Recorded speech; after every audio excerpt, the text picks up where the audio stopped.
Hi, my name is Haley Goodman, and I will be talking about my project-based learning assignment, and it will be about the video that is Elementary Projects from Worms to Wall Street.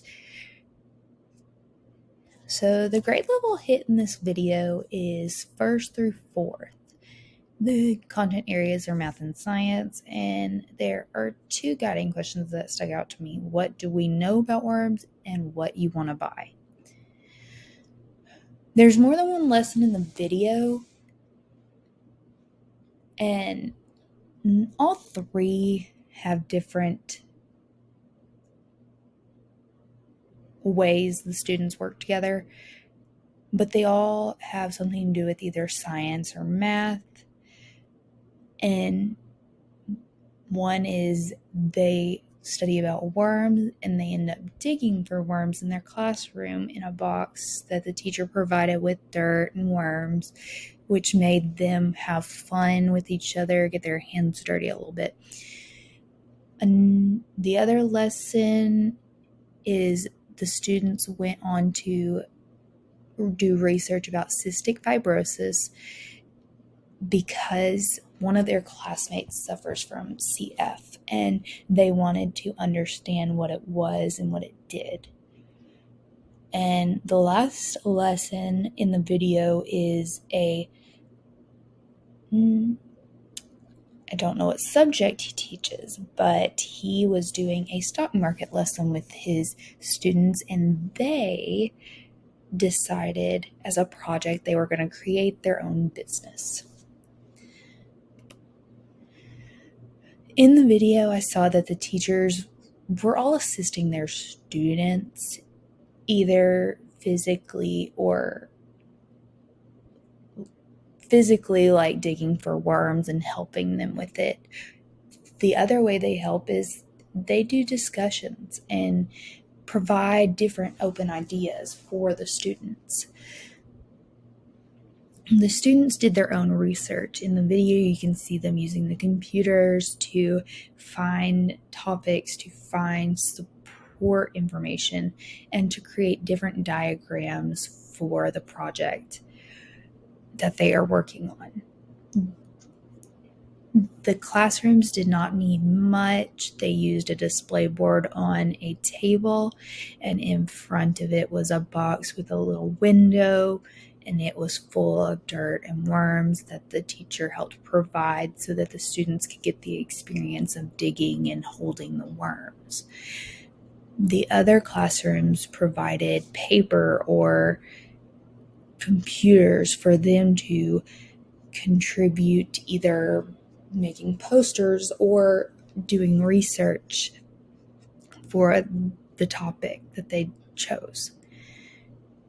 They did discussion groups, they did field trips, they decided to sell many items at lunchtime as a business, and that had them working on different math skills that involved different things. In science, they grew the plants themselves. The materials used, they used display boards to put pictures and information and different things to show what they have found. They also use computers to research the topic. They use the seeds to create the plants that they sold as a part of their business. And they also use posters to help them show their interest and to be productive and contribute to the project. They would make digital slideshows.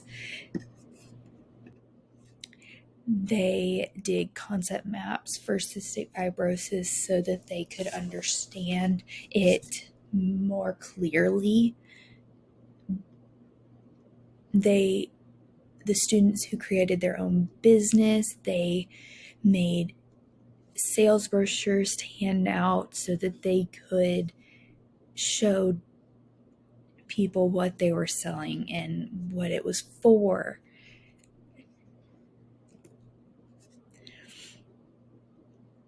I loved the lessons taught because I could see that the students loved the lesson and the activities being taught because they got to be interactive and physically be involved with what is being taught. The students, you could see them expanding on the guided question because they would talk with each other and ask questions and go more in depth and more deeply research what they are doing as a project. This is not like a normal lesson. A normal lesson is the teacher teaches or talks about a lesson and the students do an assignment or a worksheet and then they're done. That doesn't happen in this video.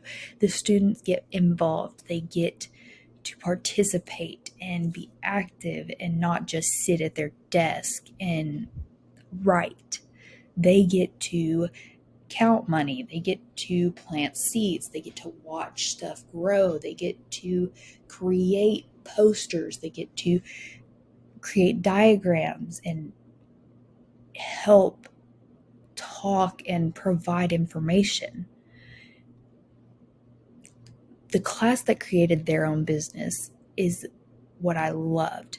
The whole class working together to decide what they're going to sell, where they're going to sell it, how much, how little, and creating sales brochures, creating posters, creating advertisement for their business.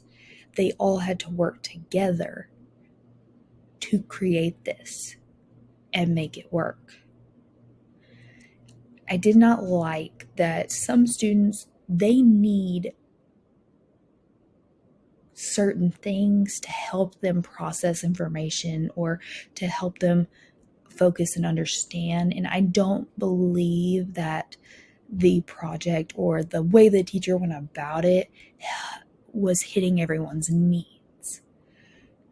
And I don't think it allowed all students to be present and active with the discussion. My guided question for my students would be,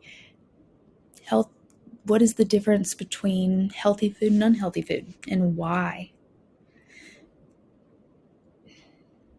The 3 barriers I would face would be, I wouldn't know how much time a day to give my students to work on this project.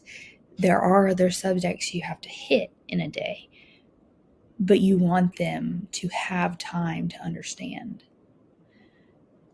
what they're working on and what they're explaining.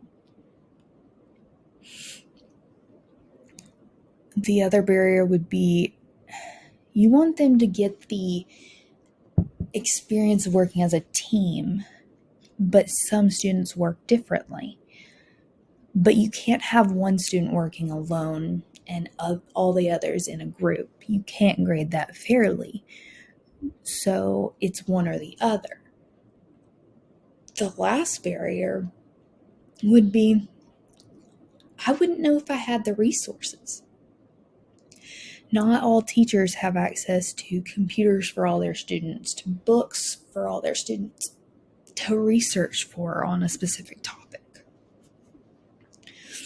This will help the students learn about how food can affect their bodies and their health. This can help them work together to understand, to provide information, to sort what they know and what they need to research about this topic, and to provide different perspectives for each other, because not all students are the same. They don't view everything the same. This helps them be open to new ideas. This will help the student be open to talking and actually be open to criticism from other students or teachers. The teacher will be able to observe and assess their students by just watching how they work with each other, or how hard they're working on their project, by what they turn in, by like display boards or concept maps, or just showing how hard they will work in the future. It also shows and helps teachers and students build strong relationships, because students are going to want to come to school. They're going to want to have that relationship with their teacher, because the teacher is letting them be interactive with their peers and do projects together. These are my resources that I use to get my information from.